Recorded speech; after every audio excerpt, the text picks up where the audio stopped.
Guys, আসসালামু আলাইকুম guys. আমি আবার নিয়ে চলে আসলাম আপনাদের কাছে নতুন রেসিপি বিফ পাকোড়ি। আমি ছোট ছোট পিস করে বিফ কেটে নিয়েছি। দেখুন, ছোট ছোট পিস করে কেটে নিবা। যদি থেতো করবা তো থেতো করবা, আমি থেতো করে নিই। ছোট ছোট পিস করে কেটে নিয়েছি আর ভালো করে ধুয়ে ছেঁকে নিয়েছি। আর আমি নিয়েছি 5-6টা নিয়েছি লঙ্কা, নিয়েছি রসুন আর একটু জিরা। এটাকে আমি বেটে নিব মিক্সারে বাটা হয়ে গেল। আদা রসুন লঙ্কা আর জিরাকে বাটা হয়ে গেল। এটাতে আমি একটু দিব ভিনিগার, হোয়াইট ভিনিগার দিয়ে দিব।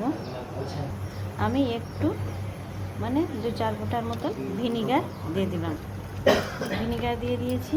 এবার এই রসুন লঙ্কা আর জিরাকে একটুকে আমি মেখে দিব।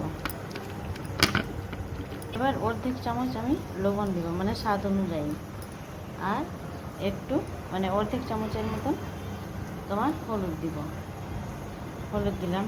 তারপরে আমি কর্নফ্লাওয়ার দিব, মাখামাখি করে আমি রেখে দিব। জলজলা থাকবে না, একদম ভালো করে মেখে থাকবে। পাকোড়ির জন্য রেডি রাখবো, যেন জল না থাকে, একদম মাখামাখি হয়ে থাকে।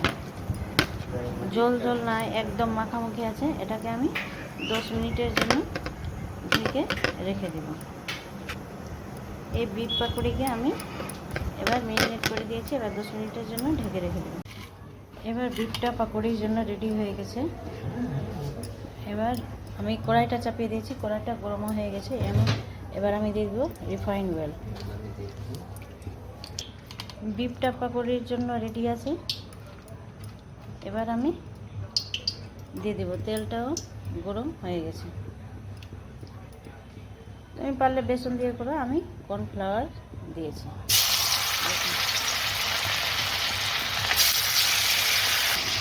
একদম শুকা করে দিয়ে দিলাম, শুকনো একটুও জল না।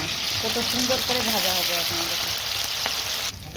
দেখো কত সুন্দর করে ভাজা হয়ে গেছে। এবার আমি বের করে নিই।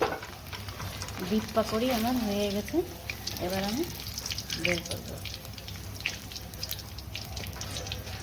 দেখতে কত সুন্দর লাগছে, খেতেও সুন্দর। এবার একটু চাট মশলা দিয়ে দিব, একটু চাট মশলা, একটু বিট লবণ।